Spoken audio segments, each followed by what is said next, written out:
Next question क्या है हमारे पास, why do we find it useful to have 2 units for the amount of substance kilogram and mole. इनके लिए 2 units क्यों यूज की जाती हैं, कौन कौन सी, किलोग्राम और मोल। किलोग्राम क्या है, it is a unit to measure the mass, mass को मेजर करने के लिए स्टूडेंट्स हम लोग किलोग्राम का इस्तेमाल करते हैं, where we have to deal with large quantities, जब हमने लार्ज क्वांटिटीज के मास को मेजर करना हो। Mole, mole is the SI unit to measure the mass of a system, एक पूरे सिस्टम के मास को मेजर करने के लिए हम लोग स्टूडेंट्स मोल को इस्तेमाल करते हैं।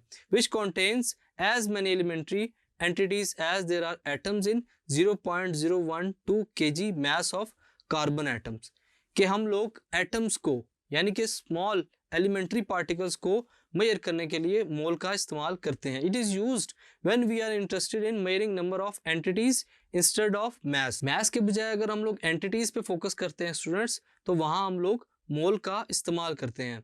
These elementary entities must be specified by an atom, molecules, ions या other particles। हम लोग इन एंटिटीज को जब मेजर करने की बात करते हैं स्टूडेंट्स, वहां हम लोग मोल का इस्तेमाल करते हैं। और other specified groups of such smaller and fundamental particles, इनके साथ के पार्टिकल्स को मेजर करने की बात हो या इन एंटिटीज को मेजर करने की बात हो स्टूडेंट्स, तो वहां हम लोग मोल का इस्तेमाल करते हैं।